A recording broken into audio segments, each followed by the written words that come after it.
दोस्तों, स्वागत है आप सब। कैसे हैं? उम्मीद करते हैं अच्छे होंगे, जाओगे हम भी अच्छे हैं दोस्तों। आज हम झुमका लगा रहे हैं। बड़े बड़े खालेवन के नहीं करा ठीक बना। अरे छोटे बड़े मत देखिए दोस्तों, हम लोग भोजपुरी बोले धीरे धीरे सीखत है। हम लोग जात है इतना छोटा हम लोग गीत गाए भेजने छोटे छोटे गाए हम लोगन बाकी पूरा ब्लॉग देख जा लोगन। अरे खा लोगन हम के अब है ना साल नहीं चल हमन बहुत चलत नहीं बा अभी तक जमाइले लेट लगे। देखा तनी दीदी गलवा गर्मी हो गई गलवा एकदम सुंदर अब के चिपचिप करी। हम जात है ना सासू के ऊपर हमन गीत गाई जेठनिया के ऊपर नंदी के ऊपर।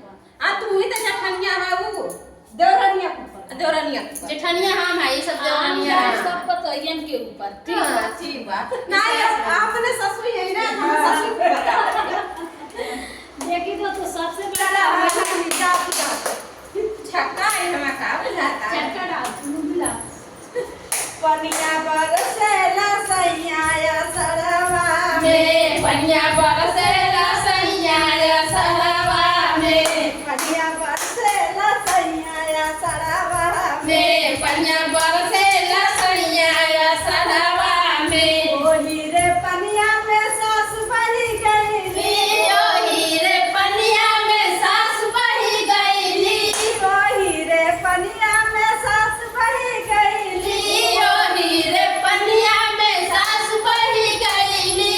पनिया बरसेला राजा सरवा में पनिया बरसेला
देखा दोस्तों केहू के सास नहीं चाहिए, सब सासुन से नियारे रहल चाहता है। सास ननद का सासु मियारे देखा ये देखा ना सास ननद का सास कहाँ चल जाए हम आज का सब अपने भला मनावा तो के सास जो देवरान के ठंडे सास कोई जाए या सास में तो नहीं दोस्तों पलुआ है तो सब है नहीं है तो दोस्तों आप लोग सपोर्ट देखिए कीजिए।